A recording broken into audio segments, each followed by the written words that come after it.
Vamos a uno de los temas del día. El Banco Central entregó el informe de política monetaria, el IPOM, correspondiente al mes de marzo, el primero del año, donde como gran novedad recortó la proyección de crecimiento económico para este año. Para hablar de este tema nos acompaña el economista jefe de Scotiabank, Jorge Zelaibe. Jorge, gracias por acompañarnos, bienvenido. Un gusto estar con ustedes, Nicolás.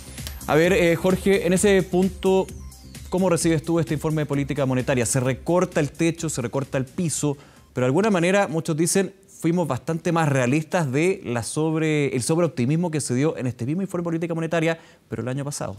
Mira, este informe tiene una enorme virtud, y la virtud que tiene el informe es que el Banco Central finalmente deja de lado la premura por aumentar el costo de fondo que experimentan las personas y las empresas, para aumentar la tasa de política monetaria. Y eso se agradece enormemente, ¿ah?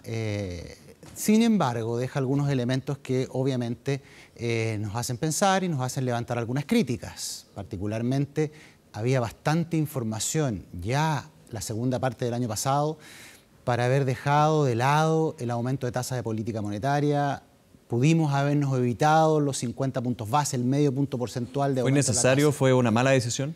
Yo diría que fue una decisión que, a la luz de los antecedentes que hemos conocido hoy día, es bastante cuestionable. Fueron muchos los economistas, y entre ellos, por supuesto, que nuestro grupo en Scotiabank era parte de esos, que considerábamos que había que esperar, que había nubarrones en el camino, que el escenario internacional era complicado, que habían cambios en el termómetro para medir la inflación, que no estaban dadas las condiciones para comenzar en forma apresurada y anticipada un proceso de aumento de la tasa de política monetaria. La buena noticia, y eso es con lo que me quedo en este informe de política monetaria, no vamos a continuar teniendo aumento en el costo de fondo, por lo menos en el corto plazo. De hecho, a lo más se habla de un alza en la tasa de interés durante todo este año. Yo te diría que ese es el escenario base que denominamos en términos económicos, pero no es descartable incluso que si se da el escenario malo, que es de una baja probabilidad, pero puede ocurrir, ni siquiera tengamos aumento en todo lo que resta del año. Ahora, en los fundamentos de este IPOM se hace pie a lo que ha sucedido con el sector minero. Lo hemos visto, de hecho, con los IMASEC mineros que han mostrado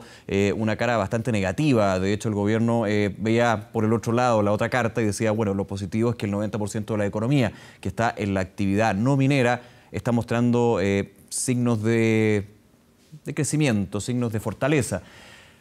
Hay varios aspectos estacionales de este primer trimestre, de este primer cuarto, digamos, pero en ese sentido, ¿cómo ves tú al sector minero? Porque claramente impacta, de hecho, hizo que se recortara el crecimiento, la proyección. No es el único factor, yo no comparto esa visión por parte del Banco Central, pero esto ya lo veníamos viendo desde julio del año pasado. Es decir, desde julio, con el informe de política monetaria de septiembre, ya era evidente que la minería estaba con dificultad para extracción, ¿ah? Lo que es extracción y chancado de minerales. Y eso obviamente ya es evidente a esta altura.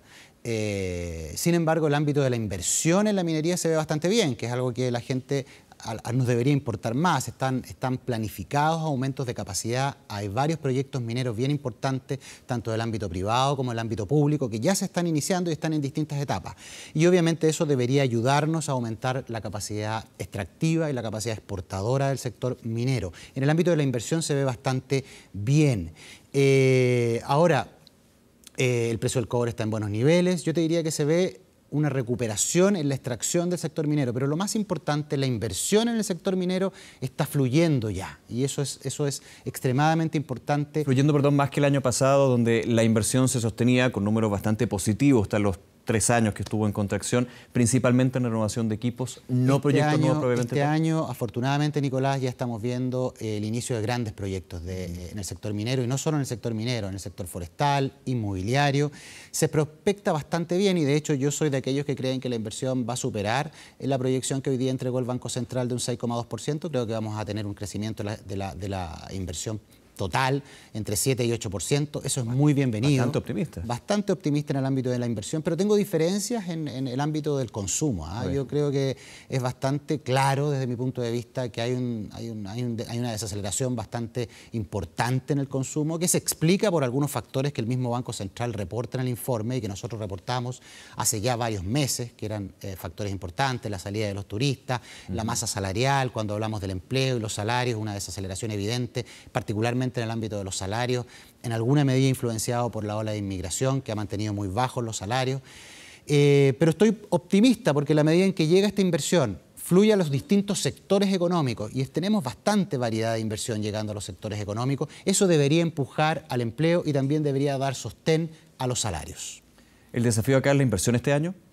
Yo te diría que ¿Puede ser de alguna manera el factor que levante este carro? Mira, yo te voy a comentar una visión que parece que nosotros los chilenos nos estamos ahogando un poquito en el escenario de la inversión. La inversión ya se recuperó el año pasado, este año vamos a tener números positivos y te voy a dar un dato que está dejándose muy de lado. La inversión este año en Chile, incluso si crece lo que manifiesta el Banco Central, algo más de un 6%, o lo que cree nuestro grupo, cerca de un 8%, va a destacar en el concierto de todos los países latinoamericanos. Nosotros vamos a tener una expansión varias veces superior al promedio de los países latinoamericanos, por supuesto que superior a la de México, la de Brasil, la de Argentina, incluso la de Perú y Colombia. Por lo tanto, estamos con una recuperación importante de la inversión, están las válvulas funcionando para recuperarse, es cosa de tiempo. Yo el segundo semestre estoy esperando una economía que se acerque a crecimientos que superen el 3% en promedio.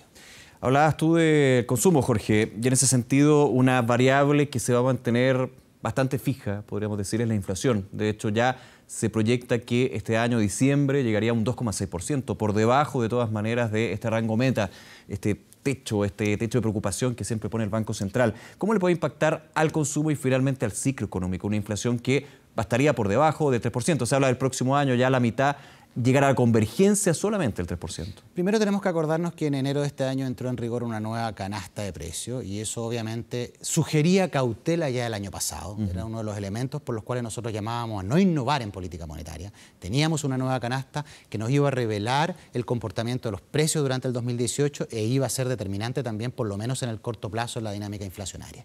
Esta canasta nos dio sorpresas, nos bajó el nivel de la inflación, el nivel de precios de la inflación, por lo menos partimos con una inflación más baja. ¿Y eso qué significa? Que vamos a tener una inflación por debajo de 3% durante todo el año.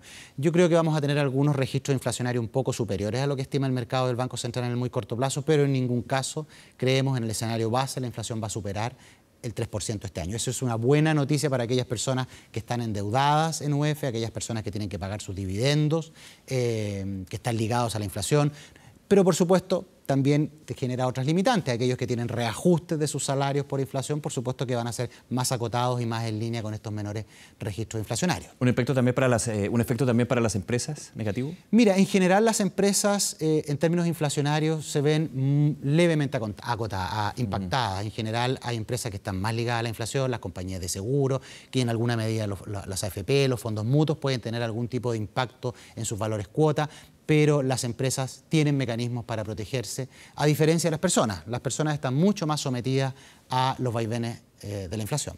Ahora, respecto al trabajo, el mercado laboral, ¿hay alguna señal de este informe de política monetaria el primero del año que tú destaques o que veas de alguna manera que sea el balance? De hecho, en diciembre del año pasado, una separata, un capítulo aparte, digamos, se dedicó justamente al tema del trabajo. Sí, mira, y eso es una de las enormes críticas. En ese momento, uno de los grandes temas que hemos tenido en Chile es una enorme inmigración. La participación de los inmigrantes en Chile casi se ha duplicado respecto a la fuerza de trabajo y eso obviamente está impactando los salarios. El tipo de trabajo que se está creando en alguna medida está orientado también en más a inmigrantes que a nativos. En el margen tuvimos la primera contracción en 12 meses de hace mucho tiempo en los asalariados privados. Volvió a aumentar el cuenta propia. Cuando hablamos de cuenta propia, para que la gente lo entienda, el Uber, el Cabify, la persona que está vendiendo muchas veces en la calle, es una persona por cuenta propia. También un emprendedor puede ser una persona por cuenta propia. Que no tiene contrato para... Por supuesto. Pero lo que es asalariado privado, particularmente nativos, están con contracción en 12 meses, se sostienen solamente por el empleo público y eso en gran medida responde a una economía que está frágil. El mercado laboral sigue frágil. ¿Qué es lo que nos dice el Banco Central?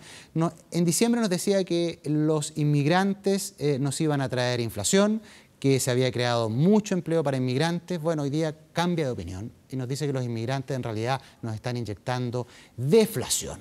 Bueno, eso es importante, esos cambios de opinión muchas veces guían de manera errada el quehacer de política monetaria. Por supuesto que es un fenómeno que a todas luces, desde nuestro punto de vista, tenía impactos negativos inflacionarios netos. ¿A qué crees tú, perdón, que obedece ese cambio de opinión en un poco más? Yo creo que en estos 3 meses se higienizó el análisis técnico, se higienizó, se limpió, se meditó, se le colocó obviamente el análisis técnico más riguroso y obviamente las conclusiones cambiaron. Y en ese sentido se agradece. Se mostró más la realidad, ¿no? La coyuntura que se vive en términos del mercado laboral. Por supuesto, y la implicancia es que eso tiene en términos del costo de fondo que se le inyecta a las personas y a las empresas. Yo te insisto, tuvimos 50 puntos base de inyección de retiro de estímulo monetario, se aumentó la tasa del costo de fondo de una manera, te diría yo, apresurada. Afortunadamente, y esa es la buena noticia, se entra en un juicio técnico más higiénico y obviamente que eso significa que no hay aumento de tasa de política monetaria por un buen tiempo. Jorge Zelaibe, por último, desgranando lo que es todo este informe de política monetaria, guerra comercial sigue ahí, presente, pero con incertidumbre en términos de qué va a pasar. Ya en los últimos informes también el Banco Central ha sido bastante cauteloso al minuto de evaluar el efecto que puede generar esta guerra comercial. ¿Cuál es un poquito también la mirada que se tiene al respecto? Mira, se están acercando de manera creciente las puntas entre Estados Unidos y China. Y lo más probable es que pronto tengamos un acuerdo. Lo más probable es que ese acuerdo signifique que China se quede con algunas tarifas, que haya concesiones por parte de China hacia Estados Unidos, particularmente con los derechos de propiedad y la copia. Pero hay un elemento que le quiero destacar para que la gente y particularmente las personas entiendan que este fenómeno es un fenómeno complejo, pero que estamos saliendo bien parados. Más allá de la desaceleración de Estados Unidos, de las correcciones a la baja en el crecimiento de Europa, de las complicaciones de nuestros vecinos, por supuesto que la situación en Argentina está complicada, la situación en Brasil está complicada, hay muchas dudas políticas y económicas en México, el mundo está complicado, han habido correcciones a la baja en China, el precio del cobre se sostiene e incluso aumenta de precio. Eso habla de un balance de oferta y demanda muy estrecho y obviamente que eso asegura o da más certeza de que todas las inversiones en el sector minero van a realizarse durante este año. Jorge Zelaibe, nuevamente, muchas gracias por acompañarnos y analizar lo que es este informe de política monetaria. Gracias a ti, Nicolás. Que esté muy bien. Buenas tardes. Buenas tardes.